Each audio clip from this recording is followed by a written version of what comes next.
Head of the department हूँ, neurology department, Max hospital Shalimar बाग।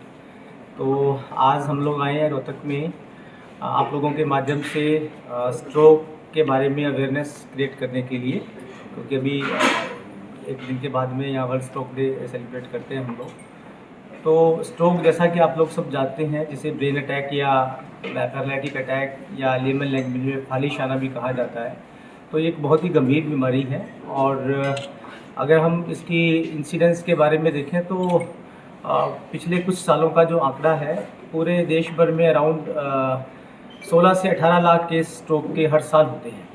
यानी कि हर 40 सेकंड में एक किसी न किसी इंसान को स्ट्रोक हो रहा है हिंदुस्तान में, और हर चौथे मिनट एक डेथ जो है वो स्ट्रोक के कारण हो रही है। तो जितने नंबर मैंने आपको बताए कि अराउंड 18 लाख केस स्ट्रोक के हो रहे हैं, उसमें से 1/3 के आसपास जो लोग हैं वो सर्वाइव नहीं कर पाते स्ट्रोक को, इमीडिएटली उनकी डेथ हो जाती है। और जो 1/3 हैं वो सिग्निफिकेंट उनको पैरालिसिस के कारण डिसेबिलिटी रह जाती है, जो कि बेड बाउंड हो जाते हैं या व्हील चेयर बाउंड हो जाते हैं। सिर्फ 1/3 पेशेंट हैं जो कि वापस से अपने नॉर्मल लाइफ में आ पाते हैं, वो भी अगर उनको टाइमली ट्रीटमेंट मिल जाए। तो जब हैं तो स्ट्रोक में सबसे इम्पोर्टेंट फैक्टर है, एक तो स्ट्रोक के लक्षणों को पहचानना, अर्लीस्ट पहचान कर को उसको नज़दीकी हॉस्पिटल में लेके जाना जहाँ पे उसको ट्रीटमेंट मिल सके, क्योंकि 4.5 घंटे का जो गोल्डन पीरियड है, विंडो पीरियड है स्ट्रोक के ट्रीटमेंट का, वो सबसे अहम होता है। तो लोगों को इस बारे में जागरूकता पैदा करने की स्ट्रोक के लक्षण क्या है। तो उसमें कुछ लक्षण है, अचानक ही किसी मरीज़ को मुंह टेढ़ा होना, बोलने में दिक्कत आनी, बाजू में या लेग में वीकनेस आनी, चलने फिरने में इम्बैलेंस होना, देखने में दिक्कत होनी, अचानक कन्फ्यूज़न की स्थिति होनी। ये अगर लक्षण अचानक से आए तो हमें समझना चाहिए कि उसको स्ट्रोक होने की संभावना है, या स्ट्रोक हो रहा है या स्ट्रोक हो चुका है। बोला कि स्ट्रोक होने के बाद जो इमीडिएट ट्रीटमेंट है वो तो पहले मेडिकल मैनेजमेंट है, पर जैसे सर ने बताया कि गोल्डन पीरियड है 4.5 घंटे, पर अगर किसी के ब्रेन में क्लॉट है तो 3 मिनट तक अगर ब्रेन के किसी भी पार्ट को अच्छे से ब्लड सप्लाई ना मिले तो उसके डैमेज होने के चांसेस रहते हैं, और उसके डैमेज के कारण हाथों पैरों में लकवा होने के चांसेस होते हैं। तो जब लकवा हो जाता है तो 4.5 घंटे में ड्रग देके हम उस क्लॉट को तो डिसॉल्व कर सकते हैं, पर ब्रेन में जो चेंजेस आए हैं, क्योंकि उसको खून की मात्रा नहीं मिली है, उस चेंजेस को रिवर्स करने के लिए फिजियोथेरेपी का रोल आता है।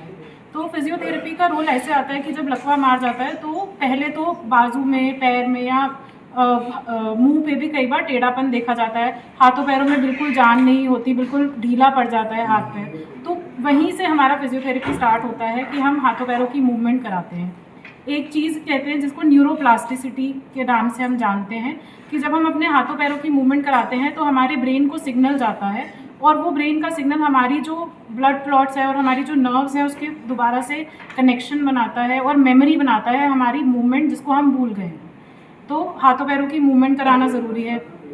नेक्स्ट स्टेज आता है पहले ढीलापन, उसके बाद स्पास्टिसिटी। स्पास्टिसिटी मतलब हाथों पैरों में जकड़न आना। ये स्टेजेस हैं, स्ट्रोक के स्टेजेस हैं।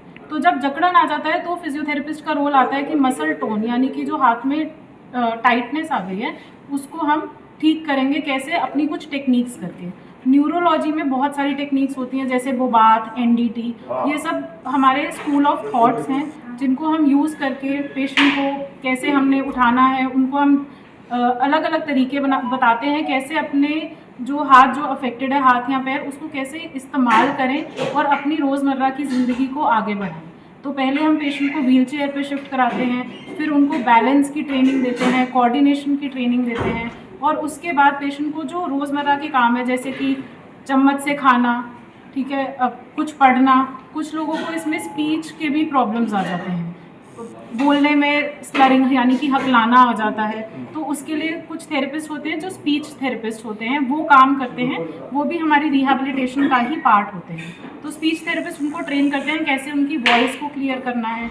कुछ पेशेंट्स में ये भी देखा गया कि उनको खाना खाने में डिफ़िकल्टी आती है, क्योंकि जो स्वॉलिंग यानी कि निगलने की जो मांसपेशियाँ होती हैं वो भी इफ़ेक्ट होती हैं। तो जब निगलने में दिक्कत आती है तो फिर से हमें डिस्फेजिया कहते हैं निगलने की डिफ़िकल्टी को। तो डिस्फेजिया मैनेजमेंट करना होता है, पेशेंट को अलग अलग तरह के किस्म के खाने खिलाकर उनकी एक्सरसाइजेस करानी है, जिससे कि वो मांसपेशियाँ भी टाइट ना हो और वो खाना खाने में उनकी मदद कर सकें। तो ऐसे ही रिहैबिलिटेशन पार्ट प्ले करता है पेशेंट को वापस उसी स्थिति में लाने में जिसमें वो स्ट्रोक से पहले थे।